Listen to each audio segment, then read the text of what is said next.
শিলচৰত অসম নাট্য সন্মিলনৰ 63 সংখ্যক মধ্যকালীন অধিৱেশন আৰম্ভ। মুকলি সভাত ছত্তীশগড়ৰ ৰাজ্যপাল ৰমেন ডেকা। স্বনামধন্য নাট্যকাৰ উগ্ৰমেনা আৰু জীৱেশ্বৰ ডেকাৰ ক্ষেত্ৰত শুকুৰবাৰৰ পৰা 5দিনীয়া বৰ্ণাঢ্য কাৰ্যসূচীৰে আৰম্ভ হৈছে অসম নাট্য সন্মিলনৰ 63 সংখ্যক মধ্যকালীন বেলশৰ অধিৱেশন। শনিবাৰে পুৱা অসম নাট্য সন্মিলনৰ মূল পতাকা উত্তোলন কৰে অসম নাট্য সন্মিলনৰ সভাপতি কুমাৰ দীপক দাস আৰু আদৰণি সমিতিৰ সভাপতি জিতেন শৰ্মাই। তাৰ পিছত ক্ৰমে স্মৃতি তৰ্পণ, বন্তি প্ৰজ্বলন, মাল্যাৰ্পণ প্ৰদৰ্শনীৰ দুৱাৰ মুকলি। সংগীত নাটক একাডেমী বঁটা প্ৰাপক মোহন ভৈৰাৰ সোঁৱৰণত বাটৰনাট প্ৰদৰ্শনৰ পিছতেই বাৰেই ৰহণীয়া সাংস্কৃতিক শোভাযাত্ৰাই আনুষ্ঠানিকভাৱে শুভ উদ্বোধন কৰে নলবাৰী জিলাৰ আয়ুক্ত বৰ্ণালী ডেকাই। অধিৱেশনৰ প্ৰথম মুকলি সভাত মুখ্য অতিথি হিচাপে উপস্থিত থাকে ছত্তীশগড়ৰ ৰাজ্যপাল ৰমেন ডেকা।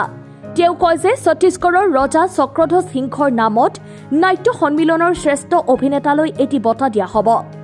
অসম নাট্য সন্মিলনৰ সভাপতি কুমাৰ দীপক দাসৰ সভাপতিত্বত অনুষ্ঠিত হোৱা এই মুকলি সভাত ৰংগমঞ্চ নামৰ স্মৰণিকাখন উন্মোচন কৰে অসম সাহিত্য সভাৰ প্ৰাক্তন সভাপতি কনক সেন ডেকাই। আজি অসম নাট্য সন্মিলনৰ যি বেলশৰ অধিৱেশন আছে তাত উপস্থিত হৈ নথৈ আনন্দিত হৈছোঁ। বিশেষকৈ মোৰ সভাপতি জিতেন শৰ্মা ডাঙৰীয়া মোক যথেষ্ট আগ্ৰহ কৰিছিল, তাৰ কাৰণে আহিছোঁ। আমি দুয়ো 1975 চনত গুৱাহাটী বিশ্ববিদ্যালয়ত যি শাখা আছিল নাট্য আন্দোলনত, দুয়ো বিষয়ববীয়া আছিলোঁ। আজি ইয়াত আহি উপস্থিত হৈ মই ভাবিলোঁ যে ছত্তীশগড় আৰু অসমৰ এটা সমন্বয় হ'ব লাগে। আৰু মই এটা প্ৰচেষ্টা কৰি আছোঁ যে ছত্তীশগড়ৰ এখন বিশ্ববিদ্যালয়ত শংকৰদেৱৰ নামত এখন আসন দিয়াৰ ব্যৱস্থা কৰিছোঁ। গতিকে ছত্তীশগড়ৰ বিষয়ে আমাৰ ৰাইজে জানিব লাগিব, যিহেতু মই ছত্তীশগড়ত আছোঁ, তেওঁলোকৰ প্ৰসাৰ হ'ব লাগিব। ৰাজা চক্ৰধ্বজ সিংহৰ নামত এটা চলন্ত বঁটা দিবলৈ মই এই নাট্য সন্মিলনক 2 লাখ টকা আমাৰ যি ৰাজভৱনৰ ফাণ্ড আছে তাৰ পৰা দিয়া হ'ব। আৰু এই 2 লাখ টকাৰ যিটো ইণ্টাৰেষ্ট পাব, সেই ইণ্টাৰেষ্টটো এই নাট্য সন্মিলন য'ত য'ত হ'ব প্ৰত্যেক বছৰ তাৰ শ্ৰেষ্ঠ অভিনেতাজনক দিয়া হ'ব। আৰু মই যেতিয়া তাত থাকিম সেই সময়ত মোক ক'লে মই আৰু অলপ সহায় কৰি দিম। স্যাৰ, আপুনি যেহেতু কৈছে ছত্তীশগড়ত শংকৰদেৱৰ নামত এখন বিশ্ববিদ্যালয়খন এখন স্থাপনৰ কথা কৈছে, কিন্তু কেতিয়ালৈকে পৰিকল্পনা কৰিছে? নাই, পৰিকল্পনা কৰিছোঁ, এইটো কৈছোঁ একেদিনাই এইটো হোৱা বস্তু নহয়, তাৰ প্ৰজেক্ট লাগিব, UGCৰ পৰা লাগিব। মই চেষ্টা কৰি আছোঁ, মোৰ কাৰ্যকালতে এইটো হ'ব। যিহেতু ছাৰ অসম নাট্য সন্মিলনলৈ আজি অনুষ্ঠানলৈ আহিলে, আপুনিও জড়িত আছিল দীৰ্ঘদিন ধৰি। আপোনাৰ সময়ছোৱাৰ নাট্য সন্মিলন আৰু আজিৰ সন্মিলনৰ যিখিনি অনুষ্ঠান হ'ল, পাৰ্থক্য কি দেখিছে? কিবা আশোৱাস বা কিবা পৰামৰ্শ আছেনে বাৰু?